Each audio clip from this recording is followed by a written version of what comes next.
Good morning to all of you. Great to see you. Morning. So, Zoe, I'm going to begin with you. The documents are out, but Parliament's prorogued, so there won't be any committee hearings, no real opportunity to dig deep into the content of them. What does this mean? How does this complicate things?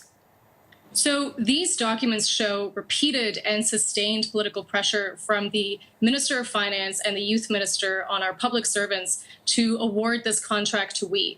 No one believes it's a coincidence that these documents were released the very day that the committees were terminated. Trudeau is using every tool at his disposal to try to save his reputation and save his government from a scandal that could take it down. And proroguing Parliament was his last resort. Serena? I mean, these documents affirm what the Prime Minister has been saying, and they're unequivocal that the public servants felt it was necessary to go to a third party to administer the grant. The government's messaging about we has stood up. It stood up in testimony and now in documents. And the committee study can continue and they can resume when Parliament is back. So this hasn't disappeared in any way. The government hasn't, terminated this the committee study at all. But what about the timing, Serena? I'm so sorry, Why Serena. now? I have to interrupt you there. The committees are terminated. When Parliament is prorogued, all committees are terminated and have to restart. In Canada, the accused doesn't get to decide when an investigation ends, and that extends to the Prime Minister. Sally, we got to bring you in. You know, what these documents actually show is that through the various different connections and personal involvement of so many people in this government is that they were trying to fit a square peg into a round hole. There is no way that this would have come to pass, that this program would have been developed, this single source contract for nearly $1 billion, if it weren't for the influence from the Prime Minister's office, from the Finance Minister's office, from various different ministers. And it's way too cute by half, the idea that these documents are like, oh, just happened to come out. The moment we prorogue and shut everything down, nothing to see here, try to look the other way. And what I find is really unfortunate, lots of people are saying, there's more important things to be talking about here. And to a certain extent, I agree with that, except for it's of the government's own making. They should be focused on the pandemic we're in the middle of.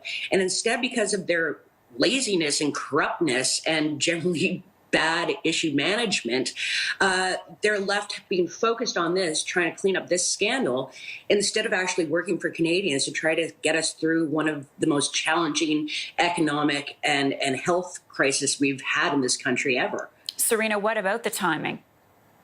The timing is, the committee study was completed. The testimony was done. There are multiple committees that have had multiple folks, organizations, representatives of organizations in front of them.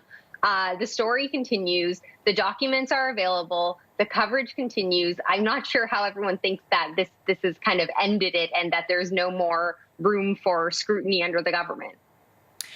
All right, let's move on to Canada's first woman finance minister, Chrystia Freeland.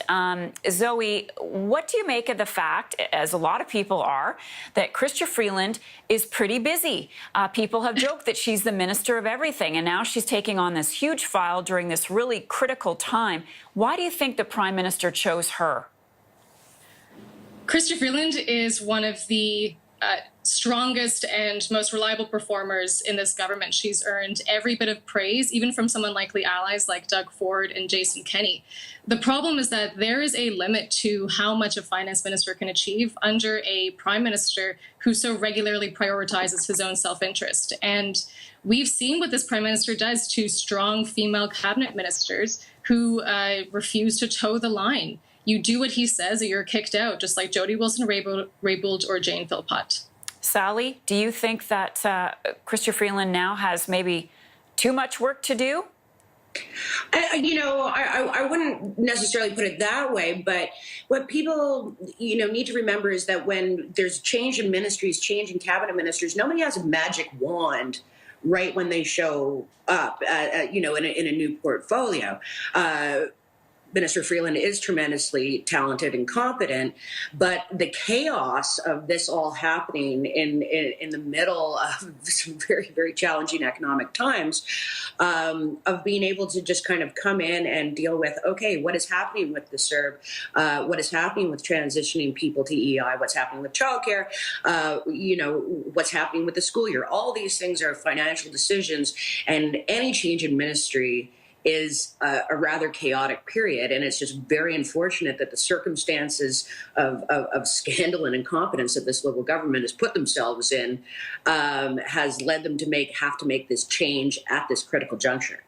Okay, let me ask all of you this question as we wrap up. Are we looking at an election? I'm going to start with you, Serena. I think Canadians, we've seen polling on provincial questions about elections being spurred, and at the federal level, feel largely uncomfortable with the idea of an election. Our neighbors to the south are going to the polls this fall. And I think that, the Prime Minister hasn't shied away from opening up a vote of confidence when he returns to Parliament just a few weeks from now. So we will see how the opposition responds. Zoe, there's going to be a new Conservative leader in just a few days from now. Do you think there's an appetite there to head to the polls this fall? I think that if we end up having to head to the polls this fall, then that will be a situation forced by Trudeau, and that benefits no one, especially Canadians. There has never been a worse time to hold an election. Sally, we know the NDP just can't afford one right now. So where does that leave Jagmeet Singh?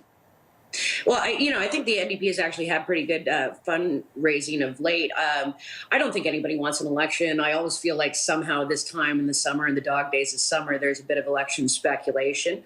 I don't think it's good for Canada. I don't think it's good for governance at this point. I think the NDP has been very successful in the current minority parliament of being able to force the government's hand in doing more fulsome things for Canadians during the course of this pandemic, and I think that's what they'll continue to do.